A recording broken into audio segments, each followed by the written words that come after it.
حضرت ہوا کی موت کا عجیب واقعہ۔ حضرت آدم علیہ السلام کی وفات کے ٹھیک 1 سال بعد حضرت ہوا علیہ السلام بیمار ہو گئیں، تو آپ علیہ السلام کے بیٹے حضرت شیث علیہ السلام نے اپنے تمام بہن بھائیوں کو اکٹھا کیا اور فرمایا، یہ ہماری ماں کا بھی ہمارے باپ کی طرح جسم بے جان ہونے لگا ہے۔ چنانچہ تمام اولاد حضرت ہوا کے گرد جمع ہو گئی، لیکن حضرت ہوا نے سب کو باہر نکال دیا اور فرمایا کہ بسم اللہ الرحمن الرحیم۔ حضرت آدم علیہ السلام سے پہلے دنیا میں کیا تھا کہ وہ سوال ہے جب ہم سب کے ذہن میں آتا ہے کہ کائنات میں انسانوں کے بسنے سے پہلے آخر کیا تھا۔ ایک صحابی نے حضور صلی اللہ علیہ وآلہ وسلم سے سوال کیا کہ اے اللہ کے رسول صلی اللہ علیہ وآلہ وسلم، زمین و آسمان کو پیدا کرنے سے پہلے ہمارے پروردگار کہاں تھا؟ آپ صلی اللہ علیہ وآلہ وسلم نے فرمایا کہ تب اللہ کے سوا اور کچھ نہیں تھا، پھر اس نے پانی پر اپنا عرش بنایا، گویا یہ اس کائنات کی ابتدا تھی۔ پھر اللہ نے قلم کو پیدا کیا اور اس کو حکم دیا کہ لکھ، اور قلم نے اللہ تعالیٰ کے حکم اور اس کے علم سے قیامت تک ہونے والے سب کچھ لوح محفوظ میں لکھ دیا۔ اس کے بعد آسمان و زمین کی 6 دن میں تخلیق کی گئی۔ یمن سے آئے ہوئے ایک وفد نے حضور صلی اللہ علیہ وآلہ وسلم سے کہا کہ ہم آپ سے دین کی سمجھ اور قلم کی ابتدا جاننے کے لیے آئے ہیں، تو آپ صلی اللہ علیہ وآلہ وسلم نے فرمایا، جس کا مفہوم یہ ہے کہ سب سے پہلے صرف اللہ کا عرش پانی پر تھا، پھر اس نے قلم کو پیدا کیا، اس قلم لوح محفوظ پر قیامت تک ہونے والے تمام واقعات لکھ دیے، پھر آسمان و زمین کو پیدا کیا گیا۔ اس کی جو ترتیب ہمیں روایت سے پتہ چلتی ہے وہ کچھ یوں ہے کہ اللہ تعالیٰ نے ہفتے کے دن مٹی یعنی زمین کو پیدا کیا۔ جب اللہ تعالیٰ نے زمین بنائی تو وہ کانپنے لگی، پھر اللہ نے اتوار کو اس میں پہاڑ بنائے، زمین کو سہارا دینے کے لیے، ایسے جیسے اس میں کیل ٹھوک دیا، اس سے زمین ساکن ہو گئی۔ پیر کے دن اس میں درخت اگائے، منگل کے دن تکالیف، مصیبتیں، جراثیم اور بیماریاں بنائی، بدھ کے دن نور کو پیدا فرمایا، جمعرات کے زمین میں چوپائے بنائے اور انہیں زمین پر پھیلا دیا، اور پھر جمعہ کے دن کی آخری گھڑیوں میں یعنی عصر کے بعد حضرت آدم علیہ السلام کو پیدا فرمایا۔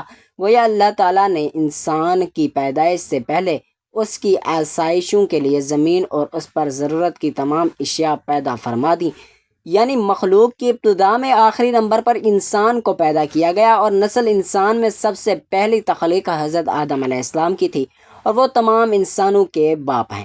انسانوں کی پیدائش سے پہلے فرشتوں اور جنوں کی تخلیق بھی ہو چکی تھی۔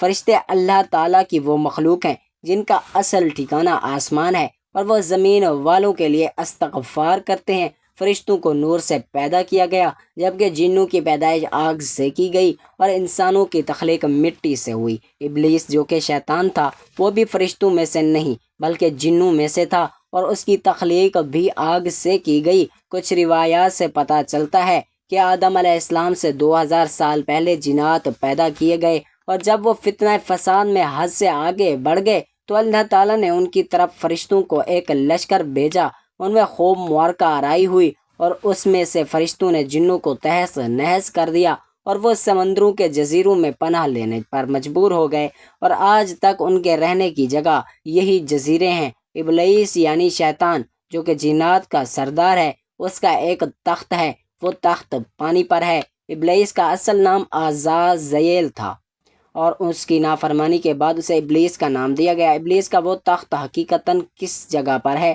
یہ ہم نہیں جانتے۔ خیر، جب اللہ تعالیٰ نے زمین کو انسانوں کے ذریعے آباد کرنا چاہا تو انسان کی تخلیق فرمائی، کیونکہ جنوں میں انسان جتنی فہم و فراست نہیں تھی۔ کہا جاتا ہے کہ جنوں میں سب سے زیادہ علم رکھنے والا جن انسان میں سے ایک 10 سالہ بچے کے برابر عقل رکھتا ہے۔ اللہ نے انسان کی تخلیق کر کے اس میں روح پھونک کے پھر اللہ نے فرشتوں سے فرمایا کہ میں زمین پر اپنا نائب بنانے والا ہوں۔ فرشتوں نے کہا، اللہ ایسی مخلوق کو کیوں پیدا کرتا ہے جو زمین پر فساد کرے اور خون بہے؟ اور ہم ہر وقت تیری تعریف اور پاکیزگی بیان کرتے ہیں۔ جس پر اللہ تعالیٰ نے فرمایا کہ جو کچھ میں جانتا ہوں وہ تم نہیں جانتے۔ فرشتوں کے سوال کے 2 مقاصد تھے، پہلا یہ کہ کیا یہ بھی جنوں کی طرح زمین پر فساد کریں گے، اور دوسرا یہ کہ کیا ہم سے تیری عبادت میں کوئی کوتاہی ہوئی ہے۔ بہرحال جب اللہ تعالیٰ نے حضرت آدم علیہ السلام کو پیدا کیا تو زمین سے مٹی لانے کا حکم دیا، پھر اللہ کے پاس اس کے حکم کے مطابق مٹی لائی گئی۔ وہ مٹی اللہ تعالیٰ نے پوری دنیا سے اٹھوائی تھی۔ یہی وہ وجہ ہے کہ حضرت آدم علیہ السلام کی اولاد زمین کے رنگ کے مطابق بھی ظاہر ہوئی، بعض سرخ، بعض سفید، بعض سیاہ، بعض اس کے درمیان۔ اس کو مٹی سے پانی سے تر کیا گیا تو یہ تین بن گئی۔ قرآن مجید میں بعض جگہ پر انسان کی تخلیق کے لیے تراب کا لفظ آیا ہے، یعنی کہ خشک مٹی۔ بعض دفعہ تین کا لفظ آیا ہے، جو کہ بھیگی ہوئی یکتر مٹی کو کہتے ہیں۔ جب پانی کو مٹی سے بھگویا گیا تو وہ لیس دار ہونا شروع ہو گئی۔ پھر اللہ نے خود اپنے مبارک ہاتھوں سے مٹی سے انسان کا ڈھانچہ تیار فرمایا۔ اللہ تعالیٰ نے انسان کی تخلیق فرشتوں کے سپرد نہیں کی، بلکہ انسان کو خود ایک مورتی کی صورت میں ڈھالا۔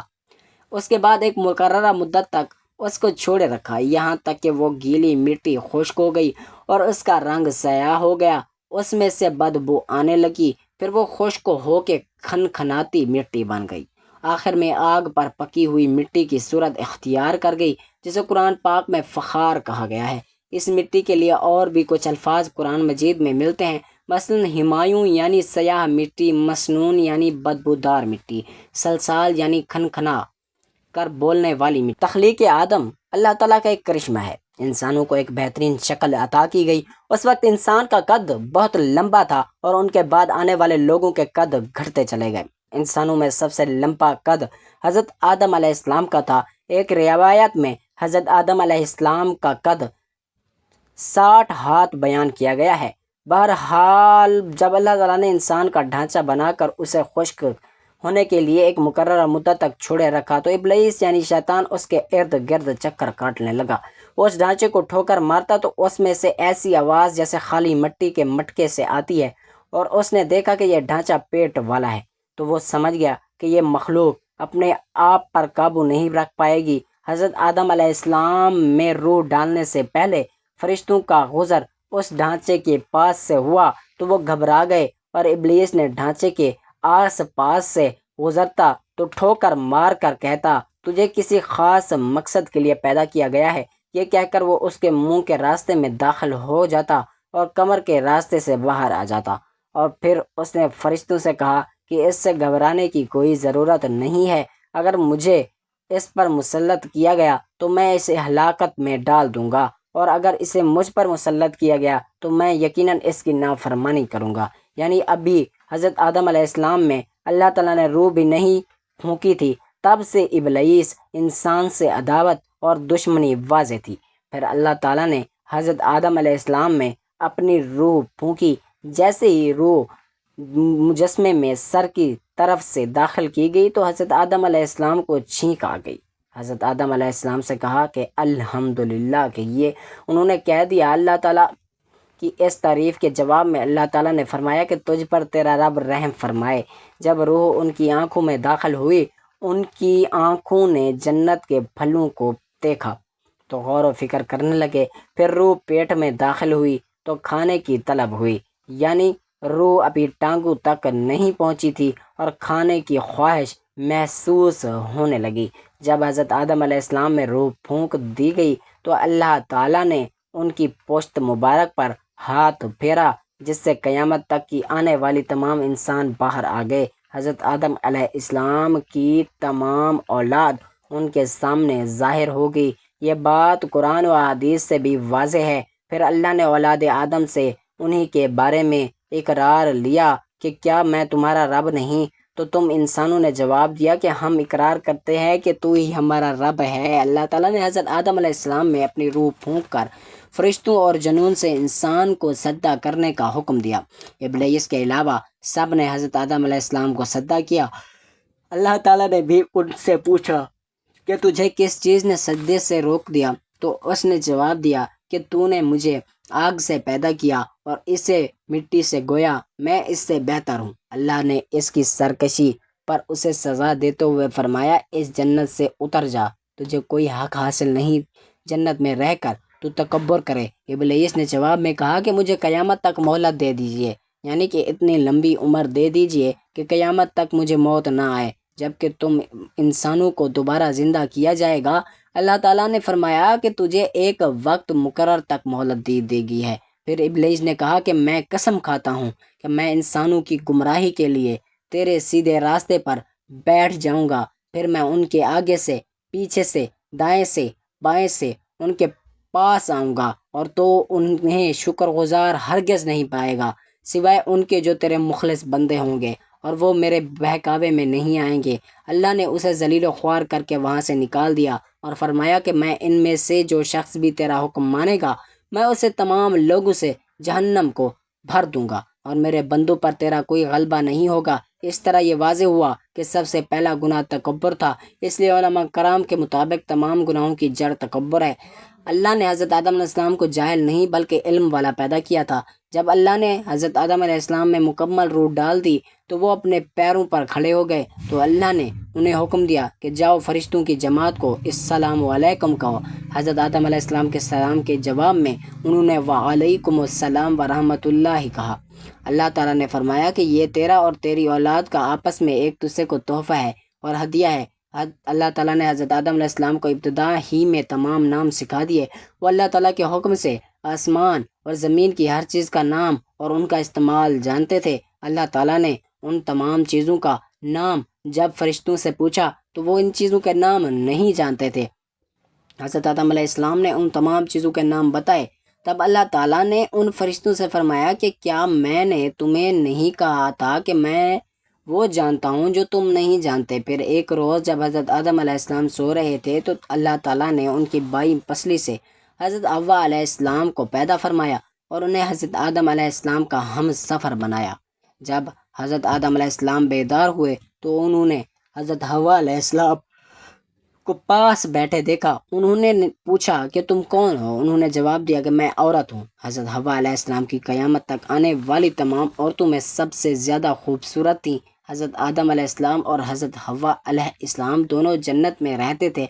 انہیں نور کا لباس پہنایا گیا۔ جب ابلیس نے انہیں گمراہ کرنا شروع کر دیا اور اللہ نے جس درخت کے پاس جانے سے انہیں منع کیا تھا، شیطان نے انہیں وہیں کھانے پر مجبور کر دیا اور اس پر جھوٹی قسمیں بھی کھائی۔ انہوں نے اس درخت سے کھا لیا اور اللہ تعالیٰ کی نافرمانی کے مرتکب ہوئے۔ اللہ تعالیٰ نے ان سے نور کا وہ لباس لے لیا اور انہیں برہنہ ہو گئے۔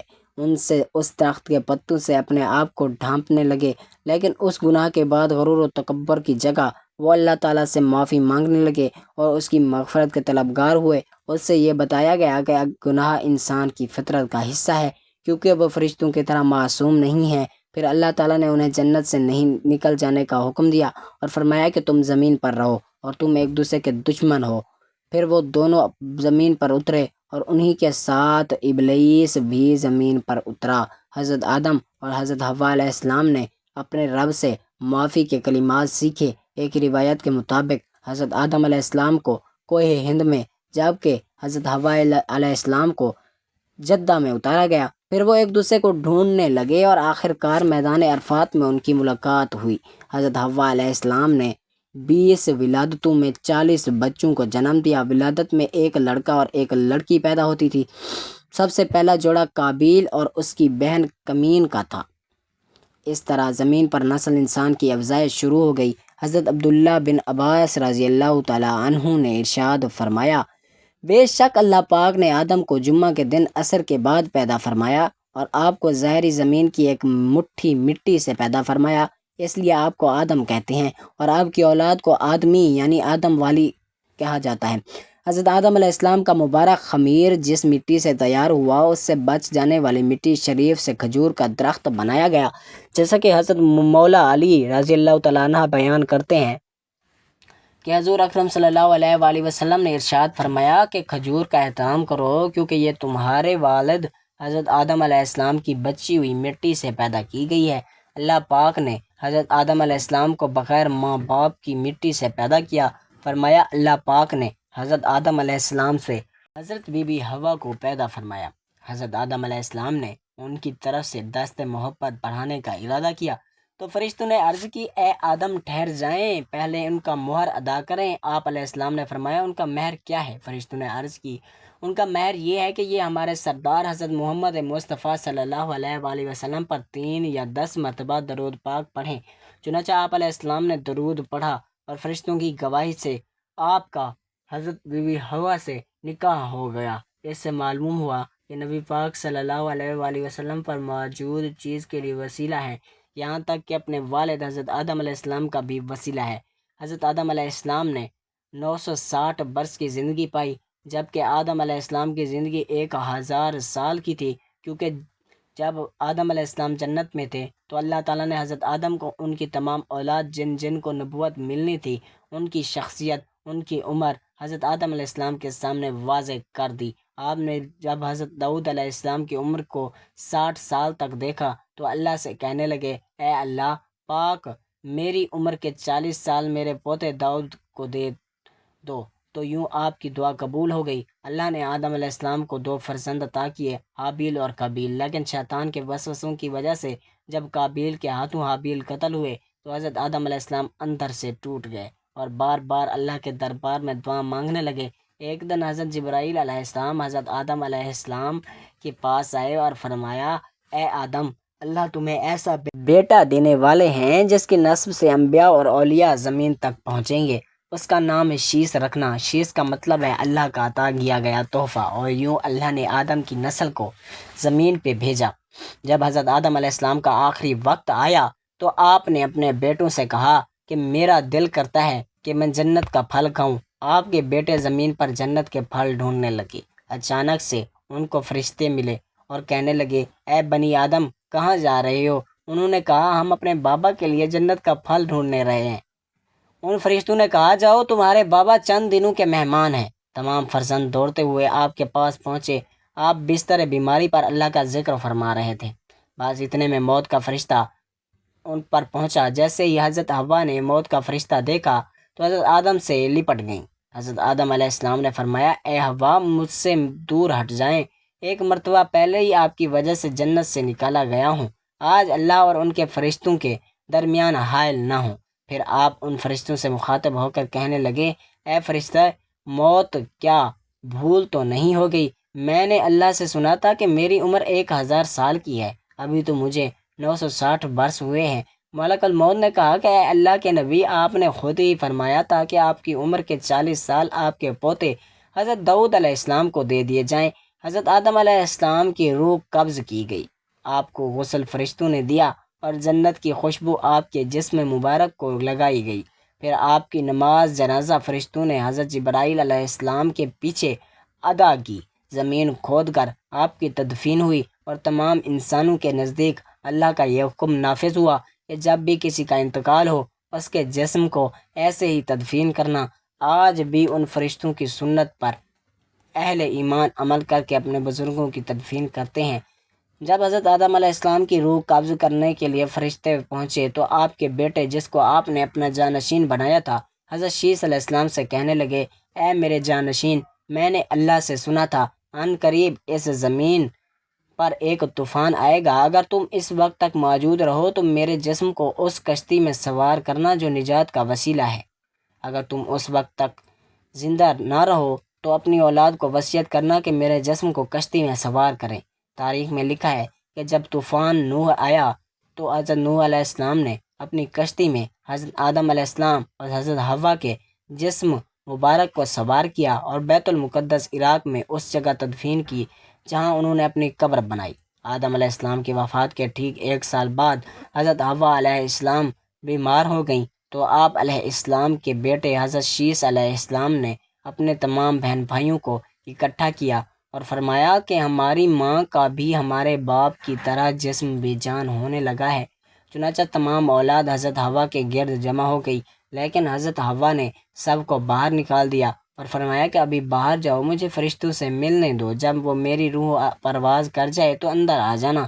اللہ سے دعا ہے کہ وہ ہمیں تمام برائیوں سے دور فرمائے، نیک عمل کرنے کی توفیق عطا فرمائے اور ہمیں نبی پاک صلی اللہ علیہ وآلہ وسلم اور ان کے آل پاک سے سچی اور پکی محبت عطا فرمائے۔ آمین ثم آمین۔